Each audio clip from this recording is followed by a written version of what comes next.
reaction to this. Curious and excited to get your take to last night's debate, Stephen.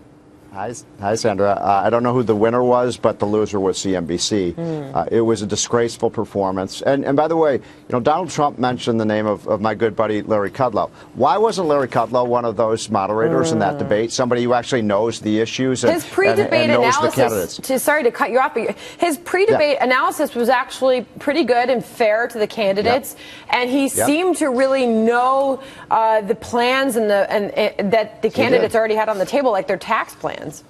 Yeah, well, that's because he and I and Steve Forbes and Larry Kudlow have written, and Art Laffer have written most of these plans. And look, I would say the big winner here, actually, Sandra, was the flat tax. I mean, I was impressed by the tax discussion, and it contrasts so much, doesn't it, Sandra, with what Democrats were talking about a week or two ago, where they're saying let's raise tax on this group and that group, and Bernie Sanders wants a 70% tax rate, Hillary wants to take the capital gains rate to 45%. All the Republicans are now talking about making the tax code much simpler, lowering those rates, bringing more jobs back, and I think they're absolutely right about that. So here's the thing, is sometimes I think talking about what a horrible job they did last night, it's almost glorifying them because they did spur such discussion and debate in the morning after. But one other criticism that I don't think by any means can be glorified was there were just moments that were inaccurate, and the presidential candidates were quick to point that out, and that sticks with the network. That being said,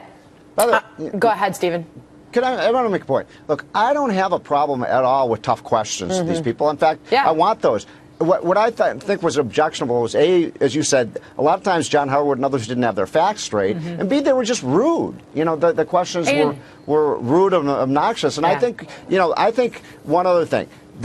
The other people who should take the blame for this are the people who run the Republican National Committee. Look, this is a Republican debate. Why shouldn't the questioners have been, Larry Kudlow, Art Laffer, Steve Forbes, people who actually know the economy, are not hostile to everything that Republicans stand for. I think Priebus, who runs the RNC, has some answers.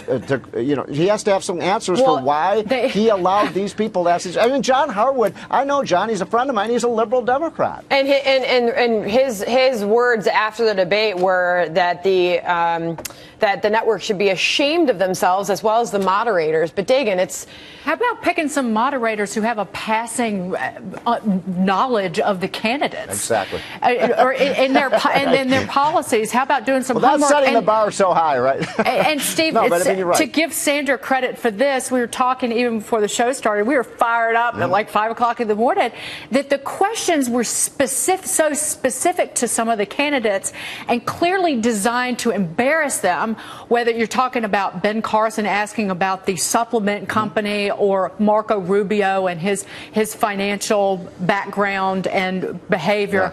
Those were questions you ask in a one-on-one interview, not a debate, and maybe not even in a one-on-one interview.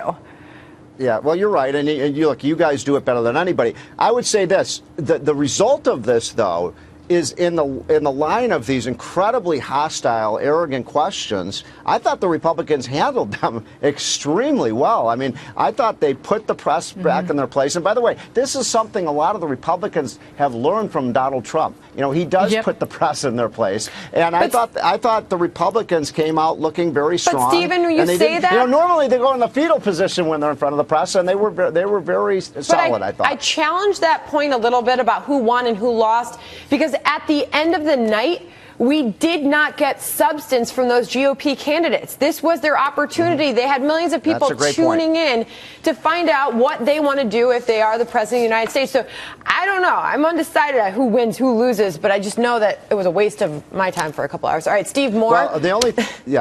Well, I was just going to say one thing. Like, when you're under fire from the media and you can handle that pressure, that's showing yourself as being presidential. But I agree, there wasn't enough focus on what it was supposed to be, the economy. But Fox Business News is going to do that in 2 weeks. 2 weeks, November 10th. We'll be there. Steve Moore, thank you. We'll be right back.